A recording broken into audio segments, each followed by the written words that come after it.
Badan Reserse Kriminal Polri menangkap Direktur Utama Perusahaan BUMN PT Garam Persero Ahmad Budiono. Ia ditangkap setelah ditetapkan sebagai tersangka dalam kasus penyalahgunaan izin impor dan distribusi garam sebanyak 75.000 ton.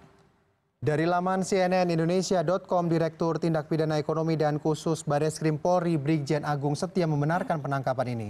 Dan penangkapan dilakukan di rumah Ahmad Budiono di Jati Bening, Pondok Gede, Bekasi, Jawa Barat pada Sabtu kemarin.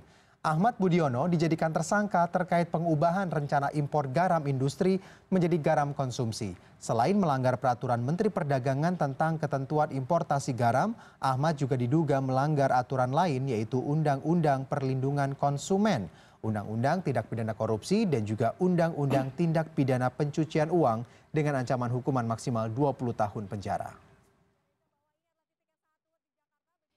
Ya, sebelumnya Satgas Pangan Mabes Polri Rabu siang menggerebek PT Garam Industri Jalan Darmo Sugondo, Kebonmas, Gresik, Jawa Timur. Hasilnya, petugas menemukan gunungan 75.000 ton garam industri impor tidak layak konsumsi. Dari penggerebekan itu, petugas mengamankan 8 orang pelaku.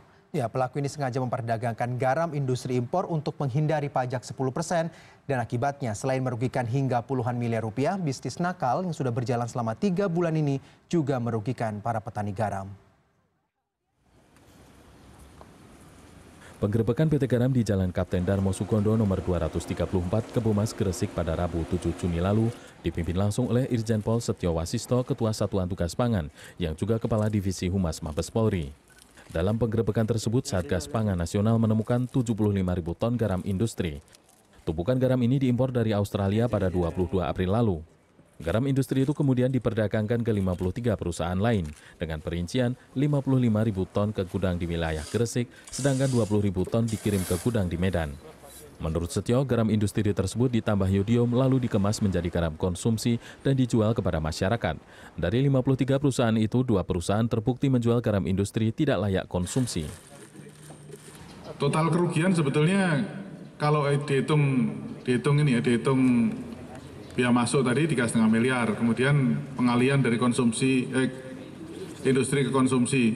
Tetapi sebenarnya rekan-rekan tolong dipahami, yang lebih rugi lagi adalah masyarakat. Karena masyarakat mengkonsumsi garam yang tidak layak dengan kadar NaCl yang lebih tinggi. Ini yang nilainya tidak terukur ini. Korbannya bisa banyak ya kalau mengkonsumsi garam yang tidak sesuai dengan aturan, kan membahayakan untuk kesehatan manusia. Dalam kasus ini, Satgas Pangan menangkap 8 pelaku. Polisi juga menyita sejumlah barang bukti berupa peralatan produksi garam dan surat-surat izin produksi garam. Gudang garam tersebut juga sudah diberi garis polisi. Miftahul Arif, Gresik.